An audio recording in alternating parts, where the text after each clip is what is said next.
2017 में ये school start हुआ, तो मुझे लगता है आज 2024 में इसको 7 साल हो गए। Yes, sir. 7 years have passed and if we see foundation day, ये 8वां हो जाता है। The year it was founded to till date. तो आपको 8वें फाउंडेशन डे और 7 years ऑफ स्कूल्स फाउंडेशन की बहुत बहुत शुभकामनाएं।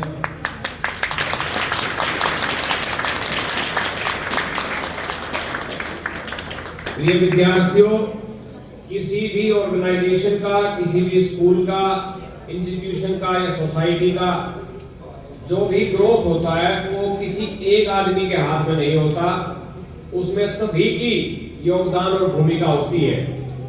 और खासकर जब स्कूल की बात करते हैं तो उसमें योगदान इस सोसाइटी का भी है, आप सभी का भी है जो बच्चे बैठे हैं, टीचर्स का भी है और अभिभावकों का भी है। इसलिए जो बच्चे 2017 से आज तक का समय देख रहे हैं, उनके लिए बड़ी सौभाग्य की बात है कि उन्होंने स्कूल की बिगिनिंग भी देखी, जब स्कूल में कंस्ट्रक्शन चल रही थी, हर तरफ धूल उड़ती थी, वो तब से हैं। और वो भी बच्चे जो अभी नए आए हैं या 1-2 साल से आए हैं और उत्थान की तरफ बढ़ते हुए विद्यालय को देख रहे हैं। लेकिन किसी भी इंस्टीट्यूशन की ग्रोथ उसके अंदर जो इंडिविजुअल्स हैं उनके कारण होती है। ना कोई इंस्टीट्यूशन बिल्डिंग से बड़ा होता, ना उसके रिसोर्सेज से बड़ा होता, ना उसकी फैसिलिटीज से बड़ा होता। वो तभी बड़ा होता है जब उसके अंदर बैठने वाला, काम करने वाला, पढ़ने वाला हर विद्यार्थी अपना शो देता, अपना कंट्रीब्यूशन देता है। हमारे लिए सौभाग्य की बात है कि हम सभी भारत देश में पैदा हुए हैं। अगर आप भारत की डेफिनेशन को देखें तो भा जमारत यानी अनंत काल तक ज्ञान, विज्ञान और दर्शन, विवेक, संस्कृति और कला के लिए काम करने वाला, उसकी सर्च में रहने वाला, उसकी खोज में रहने वाला है हर भारतीय। इसका मतलब भारत की तो डेफिनेशन में ही लिखा हुआ है कि यहाँ का हर आदमी हमेशा शिक्षा के लिए, एजुकेशन के लिए, ज्ञान पाने के लिए काम करेगा। और आप इस बात का लोहा इस बात से मान सकते हैं कि पूरी दुनिया में अगर कोई परिवर्तन लाता है तो वो भारतीय लाते हैं। अमेरिका की अकेले बात कर लें तो 35% लोग अमेरिका में इंडिया से हैं, आईटी सेक्टर में या मेडिकल सेक्टर में या नासा में। इसका मतलब जो नई नई खोज हो रही है, जो भी मेडिकल साइंस में चेंज हो रहे हैं, वो इस देश के देशवासियों ने किए हैं, आप जैसे बच्चों ने किए हैं। तो सारी की सारी जो उम्मीद है वो आप जैसे बच्चों के ऊपर है। और इसलिए आज का दिन इंपॉर्टेंट है क्योंकि ये स्कूल की ही नहीं, हम सभी की फाउंडेशन भी है। जहां तक हम एक आदमी के, मनुष्य की बात करें, इस नेचर में करोड़ों जीव हैं जिन्हें आप डेली देखते हैं, लेकिन आप उनसे अलग हैं, ये आप जानते हैं। और उसमें अलग होने की जो बात है वो है आपके दिमाग की बात, आपके ब्रेन की बात। आपके अंदर जो दिमाग है वो किसी और जीव जंतु में नहीं है और यही आपको दूसरे से अलग बनाता है। और जब नेचर ने ही आपको अलग बनाया है और उसका आप शो ना दे, अपने टैलेंट को बाहर ना निकाले, तो ये सब चीजें बेकार है। फिर तो एक इलिटरेट आदमी में और अन्य जीव जंतु में कोई फर्क नहीं रह जाएगा। और अगर हम दिखाना चाहते हैं कि हम ह्यूमन बीइंग्स हैं, हम मनुष्य हैं और हमारे पास दिमाग है, तो इसका मतलब हमें अपने ब्रेन का शो देना पड़ेगा। जो भी मनुष्य इस पृथ्वी पर आया है उसके अंदर कुछ ना कुछ चीज खास है, क्योंकि कोई भी चीज सामान्य नहीं है, एक जैसी नहीं है। आप अपने हाथ को देखें तो इसकी 5 उंगलियां भी बराबर नहीं है। इसका मतलब जितने बच्चे यहाँ बैठे हैं वो बाकी जीव जंतुओं से तो अलग हैं ही, लेकिन वो एक दूसरे से भी अलग हैं। अगर आप दूसरे से अपने आप को कंपेयर करते हो या कंपटीशन की बात करते हो तो ये सब गलत है, क्योंकि भगवान ने आपको कुछ अलग ही टैलेंट दे रखा है। और जब तक आप उसको आइडेंटिफाई नहीं करेंगे, उस पर काम नहीं करेंगे, आप एक कॉमन मैन रह जाएंगे और आगे नहीं बढ़ पाएंगे। तो अगर कहीं पर ज्यादा काम करने की बात है तो वो स्वयं पर काम करने की बात है। और इसलिए कहते हैं identify your talents and work on them, nurture them. और यही काम एक आदमी को करना है, एक बच्चे को करना है, यही टीचर को करना है, अभिभावक को, स्कूल को करना है। और जब हम बात करते हैं कि आदमी का धर्म क्या है, स्वधर्म। स्व माने स्वयं का, धर्म माने धारण करने योग्य। आपके अंदर जो भी टैलेंट इस ईश्वर ने दिया है, इस भगवान ने दिया है, उसको पहचानना और उसके अनुरूप काम करना, यही आपका धर्म है। और उस धर्म में आप कोताही बरतते हैं तो ये नेचर भी इस बात का बुरा मानती है। तो पहले तो आपको अपना एनालिसिस करना पड़ेगा, मिरर में अपना चेहरा देखना पड़ेगा और आपको जज करना पड़ेगा कि आपके अंदर भगवान ने ऐसी क्या खास बात दे रखी है जो आपको दूसरों से अलग बनाती है। और जिस दिन आप उस पर काम करेंगे आप स्वयं डिफरेंट हो जाएंगे, आप अलग हो जाएंगे। और एक मनुष्य संसार में परिवर्तन ला सकता है, लेकिन गांधी जी ने क्या कहा कि सबसे पहले आपको स्वयं को परिवर्तित करना होगा। Be the change you wish to see in the world. और वो बदलाव क्या है, वो भी गांधी जी ने इसका जवाब दे दिया, ब्रिंगिंग आउट द बेस्ट। आपके अंदर जो भी है, जो भी अच्छाई है, उसको बाहर लेके आना। एक मनुष्य उग्रवादी बन जाता है, उसकी शिक्षा प्रॉपर नहीं होती। दूसरा आदमी संत बन जाता है, सभी को ज्ञान बांटता है, सदाचार बांटता है। इसका मतलब मनुष्य में ही तो अच्छाई है, उसी के अंदर बुराई है। और हमें किस चीज को बाहर लेके आना है, उस अच्छाई को बाहर लेकर आना है, यही हमारा कर्तव्य है। और आपकी अच्छाई से ही दुनिया प्रभावित होगी। सब उसी को देखना चाहते हैं, कोई भी आपकी बुराई को देखना नहीं चाहता। तो अगर परिवर्तन की अगर कहीं गुंजाइश है तो वो किसमें है, वो हमारे अंदर है। अगर आपसे पूछा जाए कि आप किस चीज को बदल सकते हैं, तो आप स्वयं को बदल सकते हैं। You can not change others, you can only change yourself. तो बदलने की जरूरत किसको है, आपको है। सो बी द चेंज। और जब आदमी स्वयं को बदलता है तो अपने आप ही जो समाज है उससे रिफ्लेक्शन लेता है। हम दूसरे को अच्छा बुरा कह सकते हैं, तो वो कहावत है, आपने पढ़ी भी होगी, बुरा जो देखन में चला। यानी अगर कोई बुराई है वो किसके पास है, वो हमारे अंदर ही है। उसको दबाना है, अच्छाई को निकालना है। और जब हम अपनी अच्छाई को, अपने टैलेंट को बाहर निकालते हैं प्रिय बच्चों, तब हम एक लाइट हाउस की तरह हो जाते हैं, एक ऐसे लैंप की तरह हो जाते हैं जो सभी को प्रकाश देता है।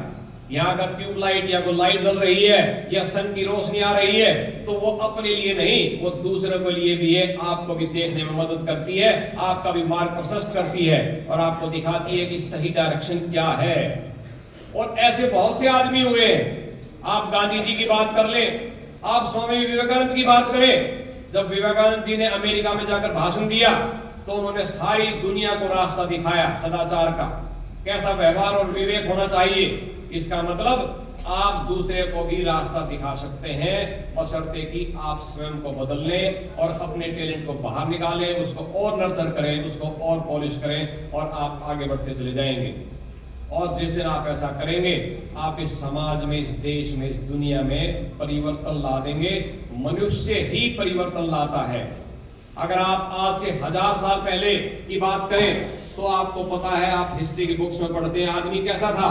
उसके पास पहनने के लिए कपड़े नहीं थे, खाने के लिए भोजन नहीं था, और जंगल में शिकार करके अपना भोजन पेट भरता था। और आज आप देखिए, आपके पास सब फैसिलिटीज और रिसोर्सेज हैं। इसका मतलब ये सब इन्वेंशन, ये सारी खोज किसने की, इंसानों ने की। वो चाहे फायर की खोज हो, वो चाहे व्हील की खोज हो, इंसान ने की और इसने सिचुएशन को बदल दिया। और इन सब में जो अहम रोल है वो है आपके अध्यापकों का और आपके पेरेंट्स का। इसलिए क्या कहा गया है, आचार्य देवो भव, मातृदेवो भव और पितृदेवो भव। ये आपके टीचर, आपके माँ बाप, आपके देवता के समान है। देवता का मतलब है जो दूसरे को सब कुछ देते हैं लेकिन उसके बदले में कुछ एक्सपेक्ट नहीं करते। तो जिसने अपने माँ बाप का, अपने टीचर का सम्मान किया, वो बच्चा स्वयं ही आगे निकल जाएगा, उसको कोई नहीं रोक सकता। और जहां तक विद्यालय की बात है, विद्यालय के काम एक एनवायरनमेंट प्रोड्यूस करना, एक एम्बियंस क्रिएट करना, एक एटमॉस्फेयर देना, जिस एटमॉस्फेयर में, कंजेनियल एनवायरनमेंट में बच्चे शिक्षा प्राप्त कर सकें, एजुकेशन ले सकें। और इससे बढ़िया एनवायरनमेंट आपका हो नहीं सकता। आपके टीचर इतने अच्छे हैं, आपका हर तरीके से ध्यान रखते हैं, वो इंटेलिजेंट भी है, हार्ड वर्किंग भी है, एक्सपीरियंस भी है और हर चीज में आपकी मदद करते हैं। सिर्फ सब्जेक्ट की नॉलेज में नहीं, आपको जीवन कैसे जीना है उसमें भी आपकी मदद करते हैं। तो तो ये जो सारा एनवायरनमेंट है ये आपको हमेशा मोटिवेट करता है आप आगे बढ़ें। कहा जाता है कि walls of a school also teaches and there is no knowledge without knowledge, and if someone opens a school he closes 100 prisons। अगर कोई आदमी एक विद्यालय खोलता है तो 100 जेल खाने बंद कर देता है, क्योंकि जो विद्या प्राप्त करेगा, जिसके पास शिक्षा होगी, उसके पास विजडम होगी, उसके पास विवेक होगा, और जिसके पास विवेक है वो समझता है कि ठीक और गलत का फर्क क्या है, वो गलत नहीं करेगा, और जो ठीक करेगा इसका मतलब वो गलत कार्यों पर नहीं चलेगा और जेल खाने बंद हो जाएंगे। इतना बड़ा रोल आपके माँ बाप का, आपके अध्यापकों का, आपके विद्यालय का है, जिस बात का आपने ध्यान रखना है। और सबसे ऊपर है गॉडेस ऑफ लर्निंग। जब हमने प्रोग्राम स्टार्ट किया भी तो हमने सबसे पहले क्या किया, माँ सरस्वती का वंदन किया, उनका तिलक किया, और यहाँ भी सरस्वती वंदना की। माँ Saraswati is goddess of learning. और आप सुबह जब मंत्रोच्चारण करते हैं तब भी आप ये मांगते हैं, क्या बोलते हैं आप, सरस्वती महाभागे विद्ये कमलोचने विश्वरूपे विशालाक्षी विद्याम देहि नमोस्तुते। यानी आप सैल्यूट करना चाहते हैं गॉडेस ऑफ लर्निंग को, माँ सरस्वती को। ये कल्चर भी हिंदुस्तान में ही है, बाकी किसी कंट्री में नहीं है, और इसलिए हिंदुस्तानी शिक्षा के काम में सबसे आगे हैं। और जो बच्चा सुबह उठते ही माँ सरस्वती का ध्यान करेगा वो हमेशा आगे बढ़ेगा। इस बात का आपने ध्यान रखना है। और हम गायत्री मंत्र भी पढ़ते हैं। गायत्री मंत्र का लास्ट कपलेट आपको याद है, धियो यो न प्रचोदयात्। इसका मतलब क्या कहते हैं आप ये कहते हैं कि जो ईज ऑफ लर्निंग है, जो वे ऑफ लर्निंग है, उसका आशीर्वाद मेरे पर बना रहे। हर चीज का मीनिंग है जो आप स्कूल में प्रेयर में करते हैं या डेली करते हैं, तो माँ का आशीर्वाद आपको मिलता रहे, ऐसी मेरी हमेशा से ही प्रार्थना है। प्रिय बच्चों, जिसको शिक्षा लेनी है उसको झुकना पड़ेगा, और जो झुकेगा वो ज्ञान प्राप्त करेगा। आपको टीचर से, माँ बाप से, किसी आउटसाइडर से सीखना है तो क्या करना पड़ेगा, आपको उनका मान सम्मान करना पड़ेगा, उनको विश करना पड़ेगा, उनके पैर छूने पड़ेंगे, तभी दूसरा आपको कुछ सिखाएगा। और ये कहा ना, अभिवादन शीलस्य नित्यव्रतोपसेविनः। जो आदमी दूसरों को अभिवादन देते हैं, उनको विश करते हैं, उनमें क्या चीज बढ़ती है, आयु, विद्या, यश और बल। अगर आप चाहते हैं आपके अंदर विद्या और बढ़े, एजुकेशन बढ़े, विजडम बढ़े, लर्निंग बढ़े, तो आपको क्या करना पड़ेगा, डेली सुबह अपने माँ बाप को विश करना है, और स्कूल में आकर अपने टीचर्स को विश करना है, और जो भी बड़ा मिलता है उसको विश करना है। आप देखिए, आप जीवन में प्रगति के पथ पर बढ़ते चले जाएंगे। जहां तक बात है मॉडर्नाइजेशन की, तो ये मेरा लास्ट पॉइंट है कि आपको 5 चीजों का ध्यान रखना है। फ्यूचर क्या है एजुकेशन का, वो आप समझ सकते हैं। इसको आप कह सकते हैं LCD से। L is for leadership. Leader कौन होता है, लीडर वो होता है जो किसी भी अपॉर्चुनिटी को मिस नहीं करता। आपके पेरेंट्स ने कोई काम बताया, फट हाँ मम्मा मैं करता हूँ, हाँ पापा मैं करता हूँ। आपके टीचर ने कोई काम बताया, आपने फट अपना हाथ रेज किया। जो किसी भी अपॉर्चुनिटी को मिस ना करे वो लीडर बन जाएगा। और लीडर वो होता है जो अपनी टीम को साथ लेकर चलता है, अपने मित्रों को भी लिया, अपने दोस्तों को, सबको ले लिया, भाई बहन को लिया, और काम को अंजाम दे दिया, और सभी को जिम्मेवारी देता है, और उनको क्रेडिट देता है काम होने के बाद। तो आपके अंदर अगर लीडरशिप क्वालिटी है तो आप जीवन में आगे बढ़ेंगे। ये फ्यूचरिस्टिक स्किल है जो आपको डेवलप करनी है। और विद्यालय का जो लोगो है उसके नीचे पंचलाइन भी यही है, नर्चरिंग लीडर्स। और C से 3 टर्म आती हैं, पहली कम्युनिकेशन, दूसरा क्रिएटिव, एंड तीसरा कोलैबोरेटिव। अभी कुछ एक्टिविटीज आप समाज में कर रहे हैं, आप देखते हैं उसमें 8-10 बच्चे इकट्ठे होंगे और उस एक्टिविटी को कर रहे हैं। क्लास में भी टीचर आपको 4-5 के ग्रुप में बैठाकर पढ़ाती हैं, वो वहां पर आपको कोलैबोरेटिव तरीके से पढ़वा रही हैं। यानी एक दूसरे की मदद लेना, अपनी चीजों को शेयर करना, और शेयर्ड लर्निंग करना कोलैबोरेशन है। क्योंकि जब आप बड़ा ऑर्गेनाइजेशन चलाएंगे तो आपको सभी को साथ लेकर चलना पड़ेगा।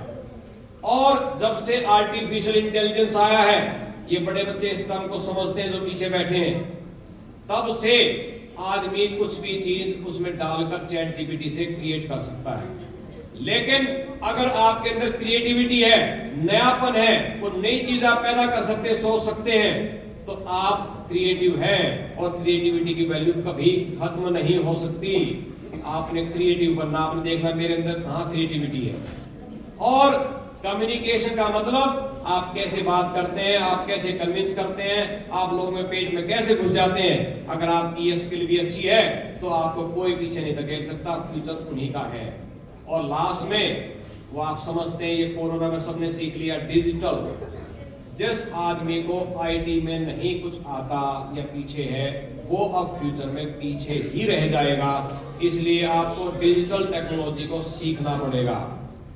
तो ये 5 क्वालिटी आप डेवलप करें और अपनी इमोशनल स्किल और सोशल स्किल्स का ध्यान रखें। सोसाइटी में लोगों से जुड़े।